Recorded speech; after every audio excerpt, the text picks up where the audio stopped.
नोकरी असो वा लग्न, चष्म्याची अडचण आता होऊ देऊ नका. नंदादीप नेत्रालयात या आणि तुमच्या चष्म्यापासून मिळवा कायमची मुक्ती. कारण आता चष्मा घालवण्याची लासिक शस्त्रक्रिया फक्त 32,999 रुपयात. शिवाय 5,000 रुपयांपर्यंतचे लासिक स्क्रीनिंग अगदी मोफत. ऑफर मर्यादित कालावधीसाठी. तर वाट कसली बघताय, आजच कॉल करा 92-2000-1000. नंदादीप नेत्रालय, न्यू शाहूपुरी, कोल्हापूर. दृष्टी म्हणजे नंदादीप. घेतलेला आहे. सुधीर भाऊ. अध्यक्ष महाराज, सन्माननीय मंत्री महोदय अतिशय सकारात्मकपणे उत्तर देते आहे. म्हणजे तुमचं उत्तर ऐकल्यावर खरंच तुम्ही चिरंजीव मंत्री असावा किंवा त्यापेक्षाही पुढे जावे अशी आमची शुभकामना तुम्हाला आहे. पण एक गोष्ट लक्षात आली, विश्वकप T20 जिंकल्याबरोबर तुमचं उत्तर अतिशय सकारात्मक झालं. कारण आज तुम्ही खुश आहात. तर खुश आहात तर 4-5 उत्तरं अपेक्षित आहे. अध्यक्ष महाराज, नंबर 1, फक्त फी पुरता मर्यादित विचार आपण करतोय. फक्त फी पुरता मर्यादित विचार करणं होत नाही. कारण यांच्या परीक्षा ज्या घेतल्या जातात ना, यांना सेंटर 300 किलोमीटर 350 किलोमीटर दूर दिल्या जातं. आता जातीवर आधारित तुम्ही म्हणाला बरोबर आहे, जातीवर आधारित सवलत दिली पाहिजे, पण इकॉनॉमिकली विचार केला पाहिजे ना. आर्थिकदृष्ट्या मागास जो असेल तो कोण्या जातीचा, शेवटी मोबाईल आपण कोणता घ्यायचा ते ठरवू शकतो. देवापाशी आपण काही ऑनलाईन देऊ शकत नाही, या जातीत मग जन्म द्या. आता गरीब असेल तर त्याला सुटीबद्दल माझी एक सूचना आहे, योग्य असेल तर ती अशी जी तुम्ही करू शकता. कारण एक दमदार नेतृत्व आहे. ती म्हणजे आपल्या महाराष्ट्रामध्ये 14,000 कोटी रुपये CSR मध्ये उपलब्ध होतात.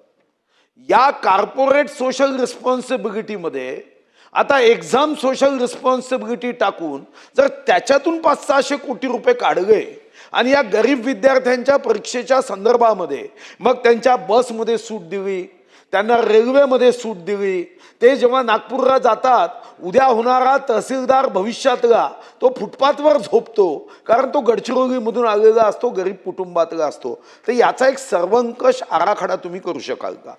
दुसरा, अतिशय उत्तम उत्तर मंत्री महोदय देत आहे.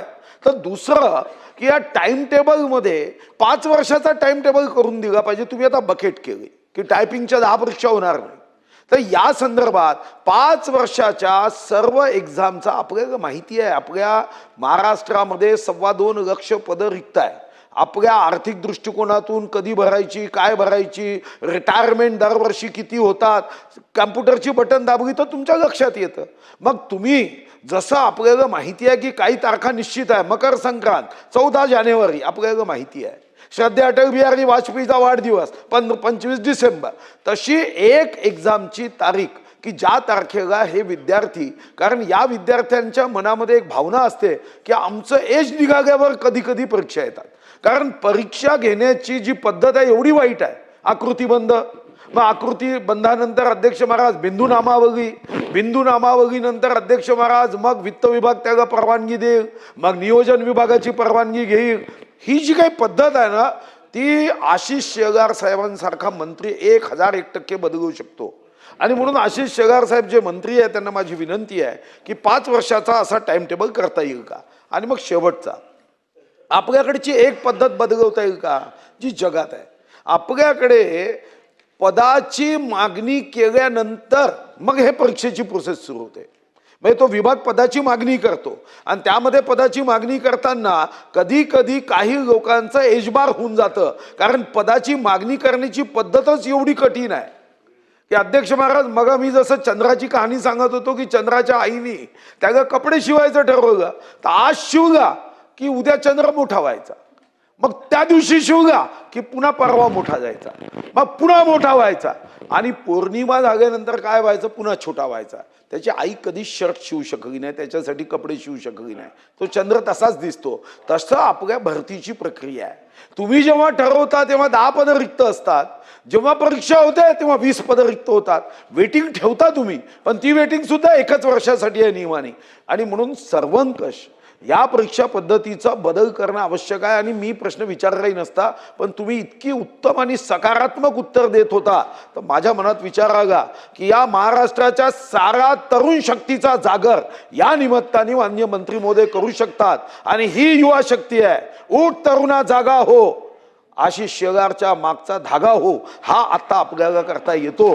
आणि म्हणून मंत्री महोदय या सर्व प्रश्नाची उत्तर द्या. आणि तुमचा आवाजात एवढा दम आहे की तुम्ही CSRच्या जागी हा एक्झाम रिस्पॉन्सिबिलिटी पैसे घेऊ शकता. 14,000 कोटी आहे महाराष्ट्रात. कारण मी नियोजन मंत्री जेव्हा होतो तेव्हा मी बैठक केली. 14,000 कोटी आहे. 500-600 कोटी तर तुमच्या शब्दाला असे यू देऊन टाकतील. आणि म्हणून हे तुम्हीच करू शकता. आणि आमची सदिच्छा आहे तुम्ही चिरंजीव मंत्री राहावं, पुढेही जावं, आमची सदिच्छा आहे.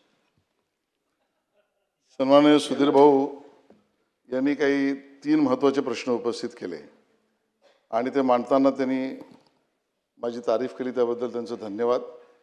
आणि मला पूर्ण भरोसा आहे की त्यांनी मनापासून केली आहे आणि मला याचाही पूर्ण विश्वास आहे की त्यांच्या आहे म्हटलं मी मनापासून केली असंच म्हटलं.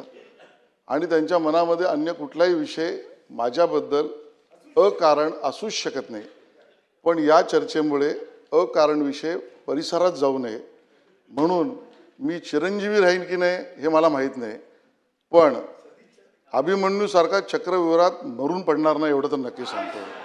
आणि त्यामुळे अध्यक्ष महोदय ज्या 3 गोष्टींचा उल्लेख या ठिकाणी प्रश्न उपस्थित केले त्यामध्ये CSR जसा 14,000 कोटी आहे त्यातला काही निधी असा या ठिकाणी हेतू आपला आहे की त्या विद्यार्थ्यांना प्रवास असेल, परीक्षा शुल्क असेल, अन्य अडचणी ज्या आहेत त्याचा सामना करताना त्याचा उल्लेख सन्मान्य सदस्य तुषारजींनी पण केला, पवारजींनी पण केला की यामध्ये त्यांना इकॉनॉमिकली विकर किंवा गरीब सगळ्यांसाठी असावा.